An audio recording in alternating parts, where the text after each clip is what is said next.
As cláusulas da nova aliança. João 1,17 fala que a lei foi dada por intermédio de Moisés, mas a graça e a verdade vieram por intermédio de Jesus Cristo 1500 anos depois. Hoje a presente verdade é a nova aliança. Hebreus 8, versículo do 7 ao 12, fala assim: porque se aquela primeira aliança tivesse sido sem defeito, de maneira alguma estaria sendo buscado lugar para uma segunda. E de fato, repreendendo-os, diz: eis aí vem dias, diz o Senhor, e firmarei nova aliança com a casa de Israel, com a casa de Judá, não segundo a aliança que fiz com seus pais, no dia em que os tomei pela mão, mas os conduzi até fora do Egito, pois eles não continuaram na minha aliança, e eu não atentei para eles, diz o Senhor. Porque esta aliança que firmarei com a casa de Israel depois daqueles dias, diz o Senhor, na sua mente imprimirei as minhas leis, também sobre o seu coração as escreverei, e eu serei o seu Deus, e eles serão o meu povo. E não ensinará jamais cada um ao seu próximo, nem cada um ao seu irmão, dizendo: conheça o Senhor, porque todos me conhecerão, desde o menor deles até o maior. Pois para com as suas iniquidades usarei de misericórdia, os seus pecados jamais me lembrarei. O texto de Hebreus 8 é uma citação de Jeremias 31, do 33 ao 34, onde são colocadas as cláusulas da nova aliança. O Senhor diz que fará 4 coisas. Na sua mente imprimirei as minhas leis.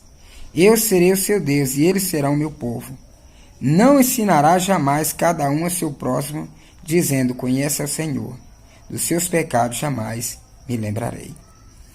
Vamos falar sobre a primeira cláusula. Na sua mente imprimirei as minhas leis. Eu gostaria de poder colocar dentro da minha filha o desejo de comer brócolis, mas eu não tenho esse poder. Deus, porém, pode, e é exatamente isso que Ele fez. Ele colocou a sua lei dentro de nós. O problema da lei é que ela não muda o interior do homem. Ela toca apenas o exterior, e isso não satisfaz a Deus. A velha aliança é: amarás o Senhor teu Deus, mas a nova aliança é: nós amamos porque Ele nos amou primeiro. Hoje o nosso amor é uma resposta ao amor dele por nós. Em 1 João 4,19. Segunda cláusula: eu serei o seu Deus, e eles serão o meu povo. Se estivermos doentes, Ele será o nosso Deus, e nós teremos cura. Se estivermos necessitados, Ele será o nosso Deus, e nós teremos plena provisão. Quando o anjo veio anunciar o nascimento do Senhor, ele disse que o seu nome seria Salvador, literalmente Yeshua. Essa é uma diferença entre a lei e a graça. Quando pregamos a lei, nós dizemos às pessoas o que elas precisam fazer, mas quando pregamos a graça, nós falamos do que o Senhor faz por nós. Terceira cláusula: todos me conhecerão. A terceira cláusula é que todos conhecerão o Senhor, desde o menor deles até o maior, diz o Senhor. O conhecimento de Deus é intuitivo dentro do nosso espírito recriado hoje. Nós podemos ter comunhão com Ele em nosso espírito. Não importa se somos crianças ou velhos, cultos ou iletrados, todos podemos conhecer ao Senhor. 4. Dos seus pecados jamais me lembrarei. Essa é a cláusula que torna possível todas as outras. Essa resume todas as outras. Debaixo da lei, o Senhor diz que visitaria a iniquidade dos pais nos filhos até a 3ª e 4ª geração. Mas agora Ele não se lembra mais de nossos pecados, como está escrito em Êxodo 20, versículo 5, que Ele visitaria a iniquidade dos pais nos filhos até a 3ª e a 4ª geração. Enquanto Deus se lembra, Ele julga. Mas agora não há mais lembrança de nenhum dos nossos pecados. Isso significa que não há mais condenação sobre nós e nem sobre os nossos filhos e netos. Qual é a parte do homem na nova aliança? Apenas crer. O justo viverá pela fé.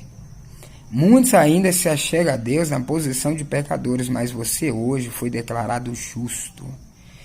2 homens subiram ao templo com o propósito de orar. Um fariseu e um publicano.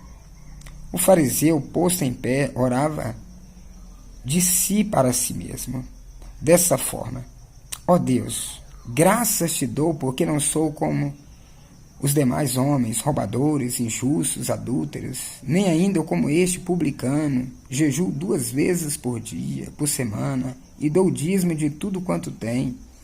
O publicano, estando em pé longe, não ousava nem ainda levantar os olhos ao céu, mas batia no peito, dizendo: ó Deus, sê propício a mim, pecador. Digo-vos que este desceu justificado para sua casa, e não aquele, porque todo o que se exalta será humilhado, mas o que se humilha será exaltado. Muitos não conseguem ter esperança por causa do medo da condenação e da ira de Deus. Mas a verdade é que sobre nós não há mais condenação. O Senhor jurou que não mais se iraria contra nós. Isaías 54:9 diz isso. Porque isto é para mim como as águas de Noé. Pois jurei que as águas de Noé não mais inundaria a terra. E assim jurei que não jamais me iraria contra ti, nem te repreenderia. A nossa esperança está firmada na fidelidade de Deus e em sua aliança. O Senhor se comprometeu a nos dar um grande futuro por causa da nova aliança. E por fim, Jeremias 32:40. Farei com eles uma aliança eterna, segundo a qual não deixarei de lhes fazer o bem, e porei o meu temor no seu coração, para que nunca se apartem de mim. Amém? Deus abençoe.